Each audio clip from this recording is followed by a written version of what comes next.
Nesse vídeo eu vou comentar sobre conceitos importantes de fundos imobiliários e FIAGROs que muitas pessoas, na verdade a maioria, não tem clareza em relação a isso. E se você não tiver clareza em relação a isso, você está caindo realmente no conto do vigário. Então primeiro vamos falar aqui da opinião da XP e do Banco do Brasil e depois eu complemento, tá? Primeiro a XP falando aqui dos fundos imobiliários de papel, eles ainda enxergam oportunidades mesmo com a Selic caindo, ou seja, quando a Selic cai, o CDI cai também, mas eles ainda entendem que tem oportunidade porque o foco do investidor deve ser o spread. O que quer dizer isso? O investidor tem que focar na diferença do dividendo com a inflação. Então, o que vale mais? Um dividendo de 12% com uma inflação de 4% ou um dividendo de 14% com uma inflação de 10%? Então, se a Selic está caindo, é porque a inflação está caindo e o spread ainda deve manter bacana, tá? Mas isso aqui, na minha opinião, comparar dividendo com inflação, comparar dividendo com coisas fixas, vale mais para fundos de papel. Se você faz isso com ações, você está fazendo um enorme erro, enfim. Isso aí fica para um outro assunto. O ponto é que o spread, sim, no caso aqui de fundo de papel, faz importância você ter essa visão aí. E a XP complementa que mais vale você ter fundos imobiliários de papel com exposição maior à inflação do que o CDI. Isso porque o lastro aqui de renda dos imóveis, eles têm valor de mercado corrigido por índices ligados à inflação. Então, para você evitar um possível descasamento entre taxas ofertadas e a realidade, mais vale ter fundos imobiliários atrelados à inflação. Porém, ele reforça aqui que não adianta ficar também obcecado caçando aí, né, o melhor indexador numa estratégia de investimento. Às vezes, mais vale buscar um fundo imobiliário bom, né, seguro aí, do que ficar bitolado na questão de qual taxa ele está usando aí. Então a XP escolhe 2 fundos imobiliários de papel para colocar entre os melhores fundos imobiliários para 2024. Um deles é o KNCR11, com um dividendo nos últimos 12 meses de 13,26 e um PVP de 1,02, um ágio então de 2% acima do valor justo, né? Enquanto a variação está em 22% nos últimos 12 meses. A gente observar aqui o que ele remunera é CDI mais 2,55, ou seja, estamos aqui aproximadamente 2,55 acima aqui da renda fixa que você possa investir, uma renda fixa, vamos dizer, mais segura. Então aqui ele está pagando um ganho, né? Mas a Selic tende a cair, vamos relembrar isso. A gente tem aqui, ó, 1,08 de taxa também de administração, que não pode ser ignorada. E aqui está a carteira, 97,6% é vinculado ao CDI, ou seja, quando a Selic for cair, realmente o rendimento vai cair. A gente tem que ficar atrelado, olhando então a inflação. Lembra que ali que a XP falou que o objetivo é ganhar da inflação. Mas aí, vamos ver, de repente a cota também acaba caindo. Isso aí quem vai determinar é o mercado, né? Então a gente tem aqui o outro fundo, que é o MCCI11, com um PVP de 0,97, um dividendo de 12,20 e uma variação de 20,8% nos últimos 12 meses. Quando a gente observa aqui as taxas, tem vamos dizer 1% aqui fixas e mais 20% que passar os 100% de CDI, eu acho taxas caras, tá? E aí quando a gente observa o portfólio desse fundo imobiliário, 85% está atrelado a papéis, mesmo a CRIs, né? Ainda tem aqui uma outra diversificação em outros FIIs e tudo mais, mas falando desses 85% dos CRIs, temos 92% com IPCA mais essa taxa aqui bacana até de 8,1 e mais 2% de GPM mais 5,7, ou seja, 94% do indicador aqui é atrelado a índices inflacionários. A queda da Selic não deve impactar muito esse fundo imobiliário, a não ser que a inflação continue caindo, mas é aquilo, a gente tem que observar o spread então entre inflação e realmente o ganho do fundo imobiliário, então pode ser aí bacana nesse sentido. Esses 2 fundos imobiliários que a XP indicou, eles caminham mais para o lado da segurança, mas na minha opinião o KNCRI, embora tenha essa questão da Selic ir impactá-lo, ele é mais seguro do que MCCI, na minha opinião. Nesse momento, quando eu estou falando de segurança, é questão da inadimplência, tá? E já o Banco do Brasil nos relembra que os fundos imobiliários high yield, de alto dividendo e também, por consequência, alto risco, acabaram sendo afetados por inadimplência, inclusive alguns aqui respingou alguns fundos com perfil de risco moderado, mas que mesmo aqui com a queda na inflação que nós estamos tendo neste ano, uma redução aqui na inflação, ainda deve ficar comportada no próximo ano, mas esses fundos, de modo geral, ainda devem pagar yields acima da média. Mas, na minha opinião, você tem que ter muito cuidado aí qual fundo imobiliário vai colocar. Esses high yield aí pode ser problema. De qualquer forma, o Banco do Brasil destaca até 2 aqui como os melhores fundos de papel para 2024, no momento que eles estão falando, o RECT 11 e o HGCR 11. Eu particularmente não gosto de fundos imobiliários de papel, mas independente da minha ou da sua opinião, que todos têm que entender é que fundos imobiliários de papel, eles devolvem para você em forma de dividendos o patrimônio. Por quê? Por causa da inflação. Fundo imobiliário de papel, qualquer dívida, na verdade, ela não é atualizada, ela é pré-determinada e essa dívida tem um indicador ali que vai te remunerar pelo CDI, por exemplo, mais uma taxa.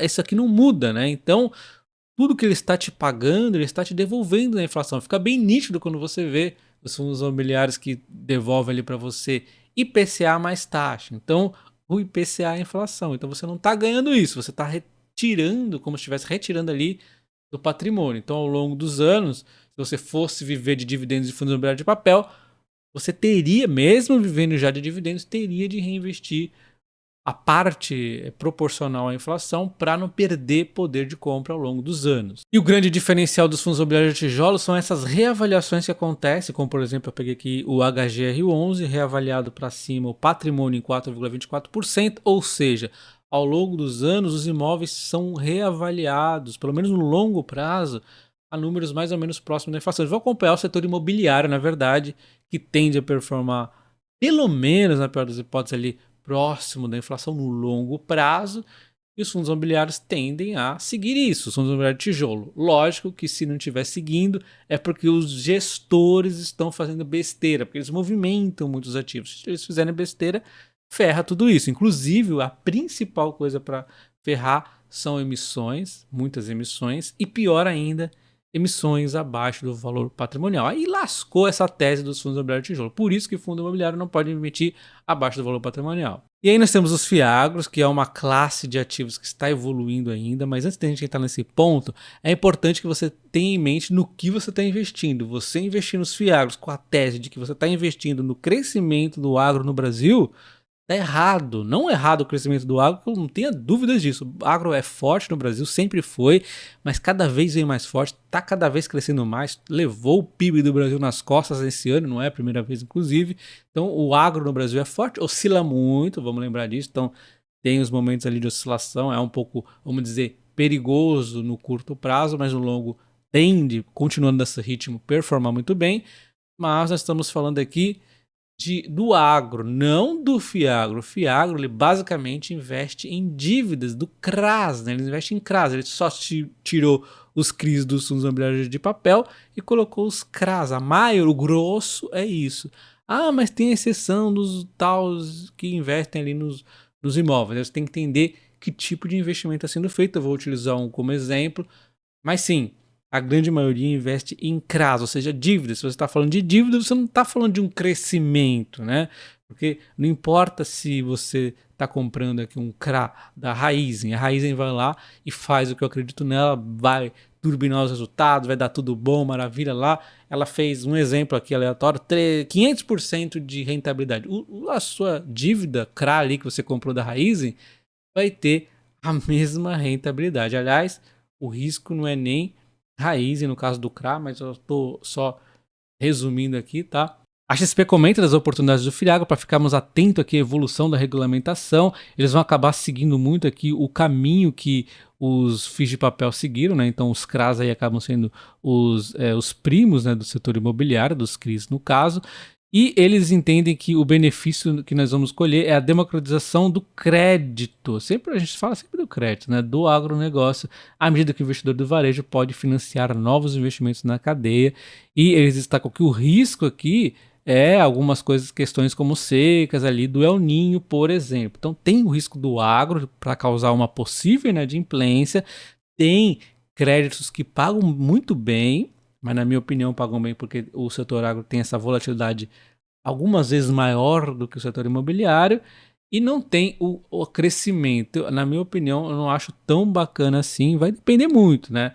Mas eu queria comentar sobre um outro ponto que é, por exemplo, esses fundos imobiliários que têm uma exposição teoricamente maior a imóveis, como o RISA Terrax, que é aqui a recomendação do Banco do Brasil. Eles dizem, né, que o Fiagro também está seguindo aqui o caminho dos fundos imobiliários de papel, que tiveram uma bela captação, estão crescendo e tudo mais, e eles indicam esse RZTR11.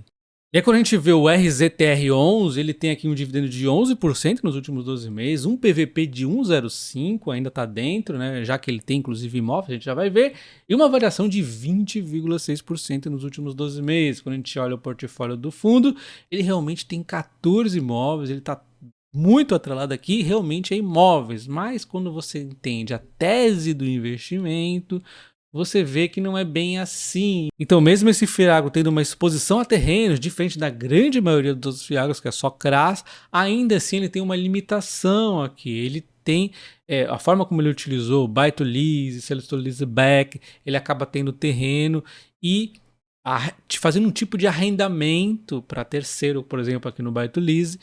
E a grande questão é que existe do outro lado uma opção de compra, ou seja, se esse terreno valorizar muito, o outro lado vai comprar e aí o fundo não vai ter essa valorização do terreno. Então, esquece valorização do terreno, esquece também produtividade que está arrendado. Então, é como se, vamos supor que um terreno ali que ele está arrendando aqui em alguma dessas duas formas, valorize aí 300%. Ele não vai ganhar isso.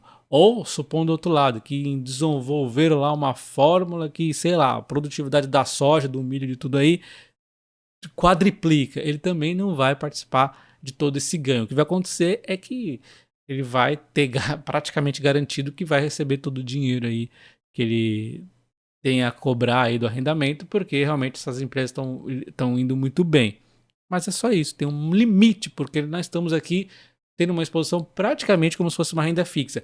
Essa estrutura que ele fez tem uma vantagem, sim, rende muito mais que o arrendamento simples. Eles falam aqui em 12% a 13%, a gente vê aqui as taxas, inclusive, muito bacanas aqui, né? Então, sim, ele tem um ganho superior, mas é isso, um ganho superior e limitado, tá? A única forma que ele acaba tendo um ganho mais potencialmente explosivo é aqui o Lend to Equity. E aí sim ele tem esse potencial, mas ele só tem uma nessa natureza neste momento. Pode ser que ele faça um monte na sequência? Pode ser, mas no momento ele só tem essa aqui, a 14ª aqui, então é pouco, né? Então ele não tem muita exposição ao setor agro de verdade. O Lend to Equity ele acaba tendo sim uma valorização no terreno. Então, para ter uma exposição real ao setor agro, teria que investir em, por exemplo, numa recomendação, numa empresa como a Brasil Agro. Ali ela tem arrendamento de terra, tem realmente a compra da terra para melhorar a terra, eles fazem uma série de evoluções ali para vender, inclusive valorizada. Tem também a produtividade que eles têm, enfim. Isso sim seria uma exposição, só como um exemplo, tá? Então nós temos aqui o seguinte conto do vigário, na minha opinião: você investir em Fiagro achando que está exposto ao setor agro, mas isso aqui eu não avaliei todos os Fiagros, tá? A maioria que eu vi que é CRAS, tem esse aqui que eu acabei de mostrar, que é uma exposição que não é bem ao setor. Mas não é, porque você tem uma limitação ali. E aí tem que ver todos eles, é uma indústria que está em transformação. Pode ser que amanhã já lance um aqui que esteja uma perspectiva diferente, né? E investir em fundo de papel e querer comparar o dividendo com o dividendo de fundos de tijolos, ou pior ainda, que aí é para morrer, comparar com dividendos de ações. Não tem nada a ver você comparar o dividendo de algo que está te entregando a inflação, que vai ficar estático o valor do fundo do papel, com ações. Então eu sei que dependendo do momento que a pessoa entra na bolsa, ela até acha que ações não valorizam, mas se ela fica um determinado tempo, ela vê que valoriza. Pode até passar 1, 2, 3 anos ruins, mas em algum momento, a não ser que esteja uma grande crise que vai se alongar um pouco mais, em algum momento as ações disparam, né? Então a gente vê que essa disparada não é à toa. Por detrás tem muito crescimento ali nos resultados, coisa que não acontece em fundos imobiliários de papel. Então não faz sentido você comparar uma coisa com a outra. Até porque, se uma ação está disparando os resultados, além da cotação, que é na verdade o que menos importa, vai disparar também os dividendos, caso seja uma empresa pagadora de dividendos. E quem é membro do canal, vou deixar para vocês disponível o acesso à minha carteira de fundos imobiliários. E se você não é membro, considere se tornar um. Você tem acesso a vídeos exclusivos, são diversas ações que eu costumo comentar, exclusivo para membros, além da planilha de dividendos que eu vou estar preenchendo aqui a previsão de dividendos para 2024 de diversas empresas. Um abraço e até o próximo. Valeu!